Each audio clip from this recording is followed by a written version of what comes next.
betrayed by every teammate. This orphan named Genos grew up in the slums, self-taught in healing magic.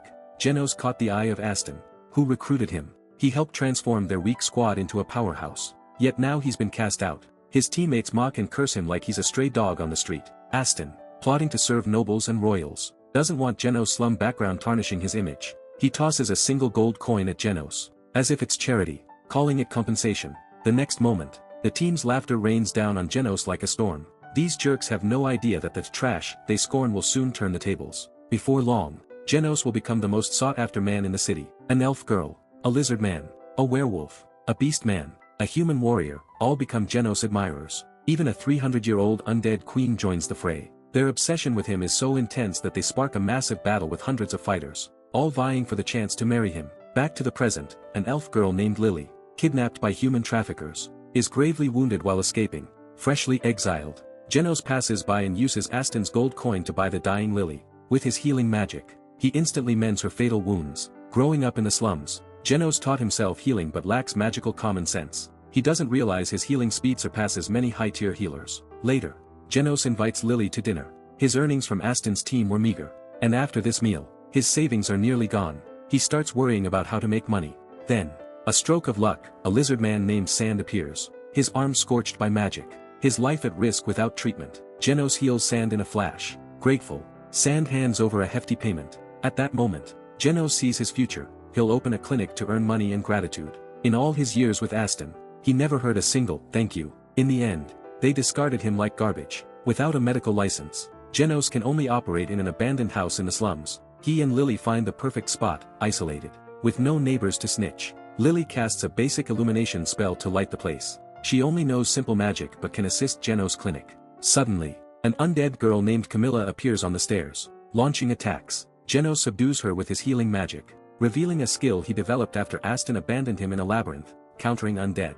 Realizing Genos' strength, Camilla reluctantly agrees to live with them. After a night of cleaning, Genos makes the rundown house livable. Then, Sophia, led by her brother Sand, arrives. Her right hand is poisoned, and without immediate amputation, the toxin will spread, killing her. Sophia, a decisive woman, accepts the surgery, knowing losing her hand will weaken her combat skills. What happens next stuns everyone. After the amputation, Genos uses his healing magic to regrow her arm. Sophia, a slum gang leader, is beyond grateful. Her gang's survival depends on her strength, and a weakened leader would mean annihilation. Days later, Lin Jia, a rival gang leader commanding an all-werewolf crew, visits Genos. She's noticed Sophia's underlings recover suspiciously fast from injuries. Tracing it to Genos, Lin Jia aims to eliminate Sophia's secret weapon. Using self-taught defensive magic, Genos fends off Lin Jia's assault. Her werewolf pack can't breach his defenses. Camilla, furious at the intruders, nearly kills them, but Genos stops her. Undead hold high status among dark races, naturally intimidating werewolves. Shocked that even Camilla obeys Genos, Lin Jia and her pack apologize and retreat. Just as Genos resolves one mess, another arrives. A beast man shows up, demanding Genos return to his gang to treat their leader, Revi. Genos is exasperated.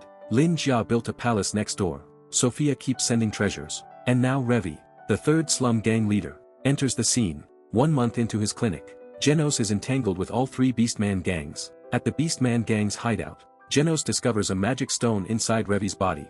It's a ticking bomb. If it detonates, everyone nearby dies. Loyal to a fault, her gang refuses to abandon her, choosing to face death together. Revi, convinced she's doomed, doesn't want her wealth falling to enemies. Hearing Genos treats slum kids for free, she decides to bequeath her fortune to him to help those in need. Moved by Revi's selflessness, Genos performs a near-miraculous healing, extracting the magic stone in an instant. Then, coating his hand in protective magic, he detonates the stone himself. His unfathomable power, compassion, and disregard for wealth make Revi fall for him. From that day, the three gang leaders visit Genos daily. Amusingly, Genos, clueless about both magic and romance, can't fathom why they keep showing up. Enter Camilla, the 300-year-old undead who's seen every human emotion. She's certain all three leaders are in love with Genos. Lily, hearing this, panics. She likes Genos too but feels outclassed by her rivals. Genos, even less confident after years of Aston's abuse and his team's mocking expulsion, doubts any woman could love him. What follows proves Camilla right. The three gang leaders confront Genos, announcing a three-way brawl where the winner claims his heart. In the arena, tension crackles. All three gangs assemble, ready to die. The battle erupts, and, surprise, the first major fight isn't against a villain but between women fighting over the hero. Hats off to the writers for this twist. The clash rages from noon to dusk, yet not a single fighter dies. Genos appears. Knowing words won't stop them, he's been casting healing magic non-stop to prevent casualties. Once again, Genos showcases his terrifying power. His mana reserves and healing speed defy human limits. Awed, the three leaders abandon the fight, deciding to win Genos with charm instead. Unwittingly, Genos brokers peace in the slums, and lands himself in deeper trouble. In Genos' kingdom, society is rigidly tiered. Nearly all healers come from wealthy or noble families. Slum dwellers like Genos rarely climb the social ladder, so despite his potent healing magic, he's never had a chance to earn a healer's license. Luckily, Genos isn't ambitious. He's content, happily treating slum residents for free. When he's away, his home stays lively. The three gang leaders, no longer focused on their gangs, pester Genos daily. If he's out, they'll wait all day. This frustrates Lily, who feels insecure watching her rivals flaunt their figures, wishing she'd grow into a stunning elf sooner. I bet Genos treats the poor partly to dodge his fan club. Today, he meets a beastman girl, Till, abused by her master, Forbes. Genos doesn't intervene. Slavery laws grant owners immense power, and saving her could make him a criminal. But Forbes soon gets his comeuppance. He's forced Till into tomb robbing, and her resentment attracts a grave spirit, turning her into a mindless, attacking beast. Witnessing this, Genos refuses Forbes' request to kill Till. Instead, he banishes the spirit possessing her and heals her wounds. While Till is unconscious, Genos strikes a deal with Forbes. He heals Forbes for 50 gold coins and Till's slave contract. Genos sees Lily's suffering in Till, both enslaved, trapped in darkness. He cures Till's chronic illnesses, common among slum folk too poor for treatment. Before parting, Genos tears up her slave contract. Representing the downtrodden, he champions fairness and freedom. This rescued beastman girl, after endless hardship, finally glimpses light. Genos' ideals are bound to clash with the noble class. A new character, Krishna, enters the scene. She's the deputy commander of the Royal Guard. Today, she's tasked with investigating why the slum gangs have stopped fighting. The kingdom's policies enforce class divides, pitting the rich against the poor and the poor against beastmen. Unity among the lower classes could spark rebellion against the royals and nobles. Genos, unaware of the looming threat, has heard of Krishna from the gang leaders. He knows she's dangerous but doesn't expect their paths to cross. At dusk, Krishna sneaks into the slums, probing into Genos. She finds no one will spill the secret behind the piece. Spotting Sophia and Sand nearby, Krishna, not ready to reveal herself, flees. Krishna's biggest flaw, a terrible sense of direction. While escaping, she stumbles into Genos' home. In a flash, she aims a gun at his head and fires. As if dealing with the advances of 5 women wasn't enough, a new woman shows up, Krishna, the Empire's strongest female warrior. And her first move, pulling a gun and shooting Zenas on sight. Krishna's trigger-happy moment comes from spotting Lily, the elf living with Zenas, and assuming he's a child kidnapping criminal. Lily panics and explains that Zenas actually saved her. Realizing her mistake, Krishna worries whether Zenas, a seemingly ordinary guy, could survive her shot. But anyone who knows Zenas knows he's far from ordinary. He's been slumming it in the slums, oblivious to his own strength due to the area's isolation. Krishna's intrigued. Someone who can tank her attack unscathed should be famous. Yet she's never heard of Zenas. Still, she doesn't connect him to the person she's searching for. Krishna tells Zenas she's hunting the one who brought peace to the slums gangs. Zenas and Lily tense up, terrified she'll uncover their identities. Influenced by nobles, Krishna distrusts the slums, assuming whoever unified the gangs must be plotting to overthrow the king. Desperate to get rid of Krishna, Zenas is thrown off when she asks to stay at his place to investigate. Claiming she has no friends in the slums, unable to come up with a good excuse, Zenas reluctantly agrees to let her move in. Lily's not thrilled. She sees Krishna as another romantic rival. In a huff, she climbs onto Zenas' lap, trying to flaunt their closeness. Awkwardly, no one bats an eye. To Zenas, Lily's just a little sister. If she knew that, the elf girl would probably cry all night. Once Lily's asleep, Krishna asks Zenas if there's a renowned healer in the slums. She once wounded gang leader Zophia's arm beyond repair, but recently saw Zophia's arm fully healed. Krishna suspects a powerful healer using magic to control the slums' 3 major gangs. Zenas, curious, asks why Krishna hates the slums. She shares a dark story. Her kind-hearted mother often gave food to the poor but was killed by slum robbers. Krishna trained relentlessly to fight crime. Her smile long gone, her heart filled with resentment toward the slums. While staying with Zenas, Krishna heads out early each morning to investigate. Zenas seizes these moments to secretly heal gang members. One day, while treating Zofia, Krishna returns unexpectedly. Both women draw their weapons, but before a fight breaks out, Zofia accuses Krishna of being a noble's pawn, blindly fighting crime while ignoring bigger sins. She points out Lord Calendar, A minister involved in human trafficking, crimes Krishna overlooks. Krishna brushes it off as a distraction, but Zophia's serious expression and Xena stepping in front of her gun give her pause. She decides to investigate Calendar, using the pretext of checking security for thieves. Krishna inspects Calendar's estate. The minister seems unfazed, acting friendly, but Krishna notices something off. His guards are excessive, with security tighter than most nobles' homes, pretending to use the bathroom. Krishna sneaks off and discovers an underground dungeon filled with imprisoned children. Before she can react, Calendar ambushes her, leaving her gravely wounded. He plans to add Krishna to his harem, but Zofia and Zenas arrive just in time. Krishna is stronger than Calendar, but his cunning outmatches her. Calendar shoots at Zenas, aiming to claim Zofia too, only to find Zenas completely unharmed. Panicking, Calendar begs for forgiveness, not out of remorse, but fear of death. Zenas spares him, knowing he's key to exposing the criminal network behind him. Zenas works his healing magic again, regenerating Krishna's severed arm. Only now does Krishna realize Zenas has mastered both defensive and healing magic to an extraordinary level. Encouraged by Zenas, Krishna rallies, freeing the captive children and rethinking her prejudice against the slums. Meeting Zenas changes her deeply. For the first time since her mother's death, Krishna smiles again. While Krishna finds her smile, another man's about to lose his. Aston, the guy who exiled Zenas, leads his team to hunt monsters. They're a mess, drinking heavily the night before, leaving everyone sluggish and unprepared. It gets worse. With Zenas around, Aston could take down A-rank monsters without a scratch. Now, without him, Aston can't even handle a B-rank monster. His team takes heavy losses, barely surviving. Aston thought any healer could replace Zenas. He hires Yuman, a mid-tier healer, but the results are disastrous. Without Zenas' powerful healing, Aston's team is crushed. If not for Yuman's basic skills, they'd all be dead. Aston realizes Yuman can't heal wounds quickly. For the first time, he wonders if Zenas had a rare gift. He recalls meeting Zenas, thinking he looked like a beggar. Back then, Aston was broke and unknown, so he teamed up with Zenas. Zenas' healing was so fast it seemed like Aston never got hurt, feeding his ego. Now, desperate, Aston decides to track Zenas down. His team's too injured to function, and the nobles he's trying to impress are pressuring him to kill the monsters he's failed to defeat twice. Aston heads to the slums, hoping to find Zenas through the gangs. When he meets Zofia, he fantasizes about charming her, only to get a verbal beatdown when she learns he's the one who ditched Zenas. Humiliated, Aston tries Linga's gang next. Linga's even harsher, nearly giving him a heart attack with her insults. Unwilling to give up, Aston approaches Loi's gang, but she's just as hostile. He convinces himself the Zenas they know must be a different guy with the same name.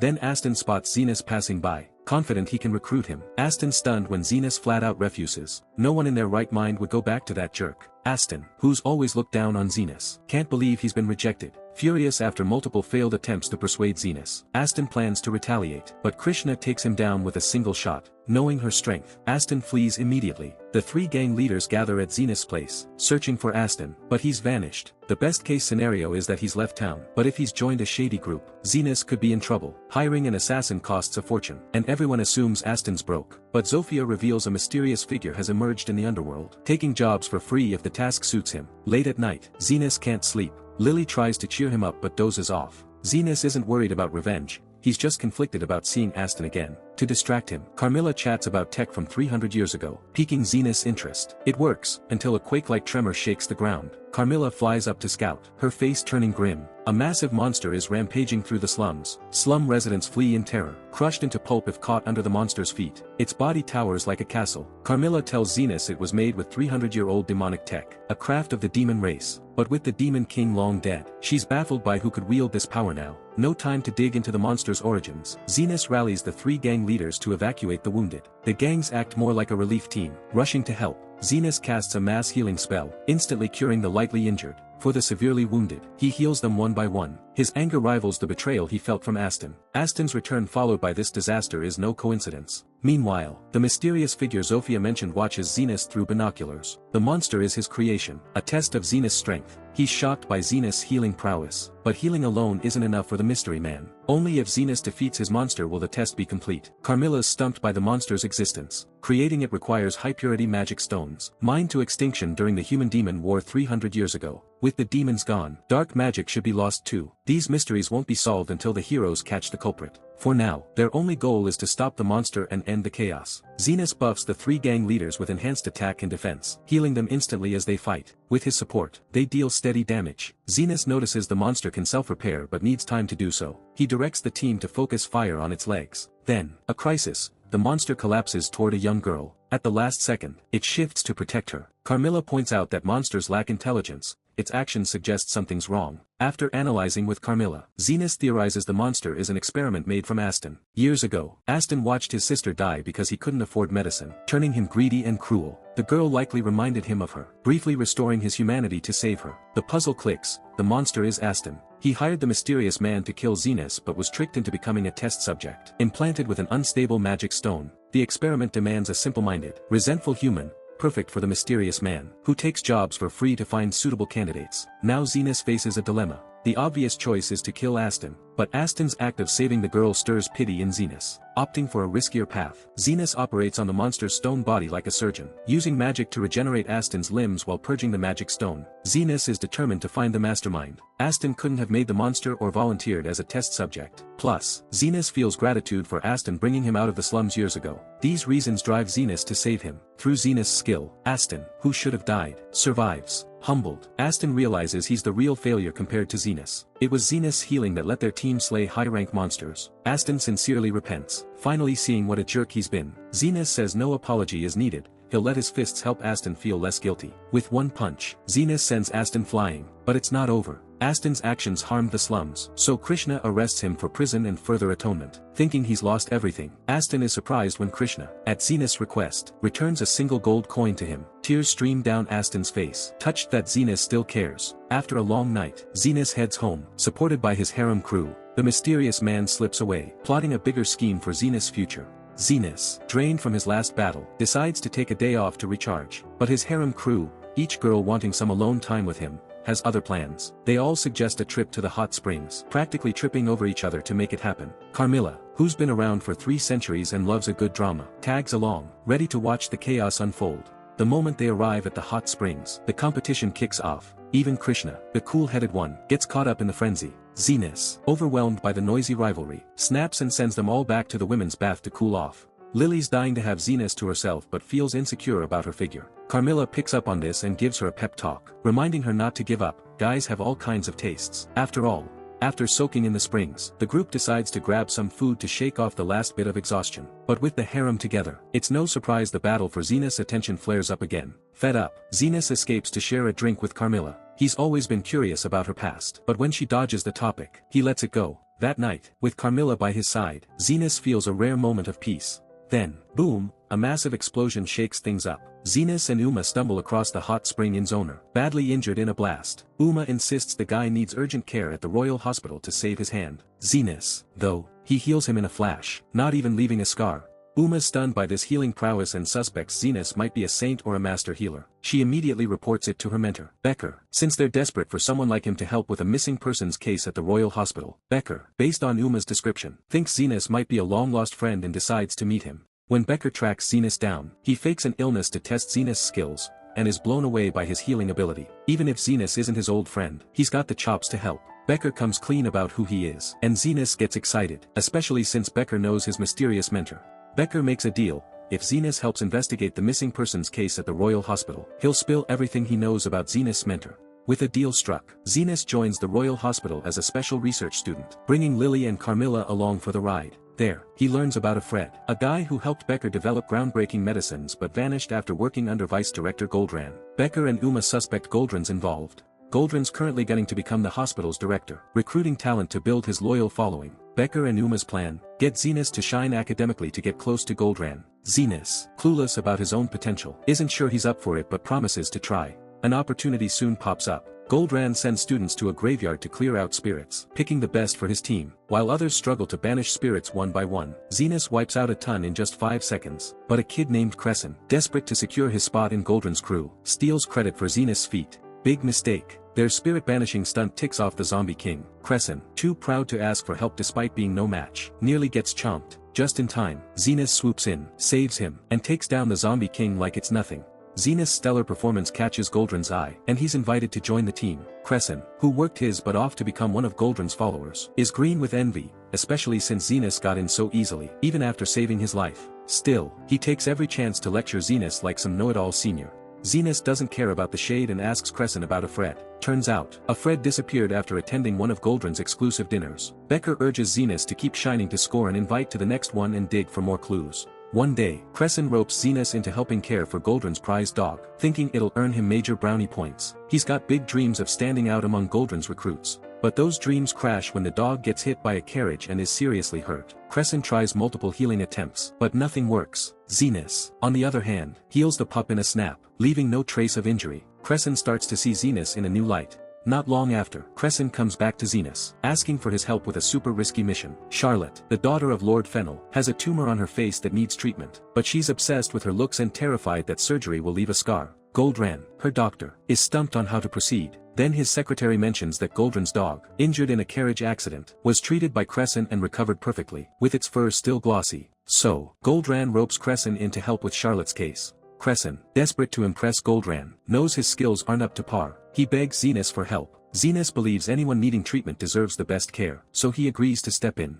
On the day of the surgery, Crescent's terrified his lack of skill will be exposed, so he asks Zenas to secretly assist. During the procedure, Crescent discovers the tumor has invaded Charlotte's nerves. Botching the surgery could paralyze her face. Goldran, worried a failed operation will tank his reputation, throws Crescent under the bus, blaming him entirely. Zenas, fed up with their bickering, takes charge. He grabs the scalpel, removes the tumor, and repairs the nerves, preventing facial paralysis. His jaw-dropping skill leaves Goldran stunned. Lord Fennel, clueless about what went down in the operating room, assumes Goldran saved his daughter. He pledges his support for Goldran to become the next head of the Royal Hospital. Goldran, riding the wave, invites Crescent and Zenas to a private banquet. Becker, thrilled by the news, can't believe Zenas scored an invite to the banquet so fast. He urges Zenas to dig up any info on a Fred while he's there. At the banquet, Zenas brings Lily along. After some sly questioning, they zero in on Bones, the only person a Fred interacted with at the event. Bones is a notorious drunk, so Lily and Zenas ply him with booze to loosen his tongue. Eventually, sloshed, Bones lets slip that Goldran joined the Royal Hospital 13 years ago, after a massive explosion, with Lord Fennel's backing. Just as Zenas and Lily hit a dead end, Carmilla shows up and helps piece things together. She suggests a nobody like Goldran wouldn't have caught Fennel's eye unless he saved Fennel during the explosion. But knowing Goldran's ego, if he'd done the deed, he'd have milked it for fame instead of staying quiet. Lily follows the logic. Someone else saved Fennel, and Goldran stole the credit. Bones knows the truth but was bribed by Goldran to keep quiet. A Fred likely figured it out and went into hiding, fearing Goldran would silence him for good. Zenas takes it darker. He knows Goldran's a master of life transfer magic and craves power. He suspects Goldran orchestrated the explosion 13 years ago, injuring Fennel on purpose, then used other victims' lives to heal Fennel, earning his gratitude. With some progress made, Zenas tries to relax and enjoy the banquet's food, but then Zofia shows up, her injured brother in tow. She knows Zenas is busy with big stuff, but she's desperate, fearing her brother won't survive without his help. She drops to her knees, begging. Zenas doesn't hesitate. He ditches the banquet to treat the boy. For him, saving lives trumps power or career moves. His words infuriate Goldran, who can't stand one of his faction mixing with commoners. He vows to ruin Zenas' career. Zenas' speech stirs something in Crescent, who follows him to help with the treatment. To his shock, by the time he arrives, Zofia's brother is already healed. Later, Zenas shares his findings with Becker. Becker recalls a Fred mentioning a family tragedy from his childhood. They suspect a Fred might be planning revenge at Goldran's inauguration as hospital head, set for tomorrow. Becker thanks Zenas for his work, promising to secure investigation funds and share everything he knows about Zenas' master. At Goldran's inauguration banquet, he and his supporters all collapsed, looking like they'd been poisoned. Becker was the only one still standing, wide awake. 13 years ago, Goldran witnessed a massive explosion and transferred the lives of the injured to save Earl Fennel, keeping him alive. Bones captured the whole thing on camera, which is why Goldran trusted him so much. What Goldran didn't know was that among those whose lives he stole was Becker's fiancée. Today, Becker decided to recreate that moment from 13 years ago, forcing Goldran to choose who to save, himself, Fennel, or his supporters. To up the stakes, Becker even took the poison himself, testing if Goldran would save him to get the antidote. Goldran didn't care. He was ready to sacrifice his supporters to heal himself. Just then, Uma burst in with Zenas and Crescent. Earlier, they'd found Bones' photos in Becker's office, spotting a Fred and Becker's fiancée in them. They pieced together that Becker was likely the one seeking revenge. In truth, Becker only learned his fiancée's death was tied to Goldran after a Fred attended Goldran's banquet. But a Fred vanished before spilling the full story, so Becker hired Zenas to track him down. Though Zenas didn't find a Fred, he helped Becker uncover the truth. Crescent sympathized with Becker but argued that this revenge, harming innocent lives, made him no better than Goldran. After all, healers exist to protect lives. Zenas, always a man of action, vowed to save everyone, both to spare innocent lives and to stop Becker from becoming a killer consumed by hate. He knew Becker was a good person at heart. Crescent's words and Zena's resolve shook Becker. He remembered his fiancée's dream of saving lives and realized his revenge was betraying her ideals. He sincerely apologized. After treatment, everyone began to wake up, realizing Goldran had planned to use their lives to save himself. Even Earl Fennel turned against him. When the dust settled, Becker told Zenas he'd only used a paralytic to scare Goldran, not poison, but after taking it himself, he realized someone had swapped it for real poison. He suspected the missing Afred was behind it, having spotted him at the banquet. To his shock, Afred never showed up when the truth came out. Becker began to suspect the Afred by his side for 13 years was an imposter, and the real Afred might be long gone. With his time at the Royal Hospital behind him, Zenas returned to his clinic with Lily, settling back into a quiet life. But that imposter posing as Afred, much like the mysterious figure from before, seems to know Zenas too well. I have a hunch they're the same person, and they'll be Zenas' biggest challenge yet. Congrats on finishing another anime recap on my channel. What did you think of this story? I'm dying to see how it all wraps up. Who could possibly take on someone as powerful as Zenas? Let's wait for season 2 to find out. Don't forget to smash that like button and subscribe for more.